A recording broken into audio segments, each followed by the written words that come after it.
En Afrique, le Soudan du Sud accuse un mouvement islamiste de provoquer des violences dans le pays, avec le soutien du pays voisin, le Soudan. De récentes attaques dans le nord-ouest ont provoqué le déplacement d'au moins 12 000 personnes.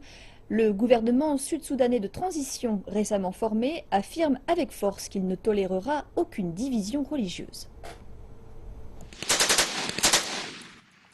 Les violences à Waou ont une nouvelle fois soulevé les craintes d'une montée de l'extrémisme islamiste.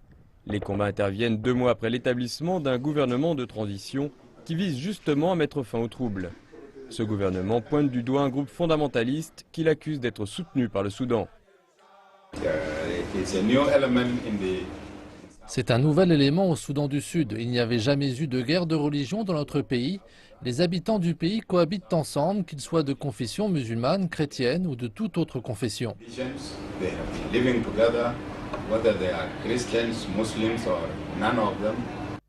Selon un analyste politique, il est peu probable que ce mouvement soit lié au groupe État islamique. S'il s'agit d'un groupe islamiste, ce doit être un mouvement limité. Je ne pense pas qu'il y ait de connexion externe qui aille au-delà du Soudan.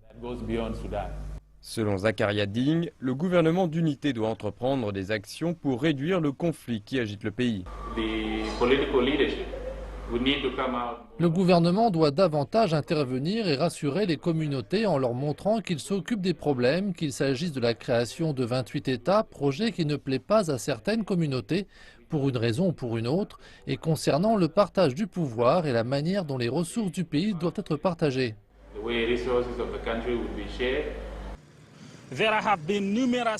Le Soudan du Sud a connu de nombreux conflits armés, mais c'est la première fois que le fondamentalisme religieux en serait la cause. Il est devenu un sujet d'inquiétude majeur alors que le gouvernement avait promis d'écraser toute insurrection islamiste sur son territoire.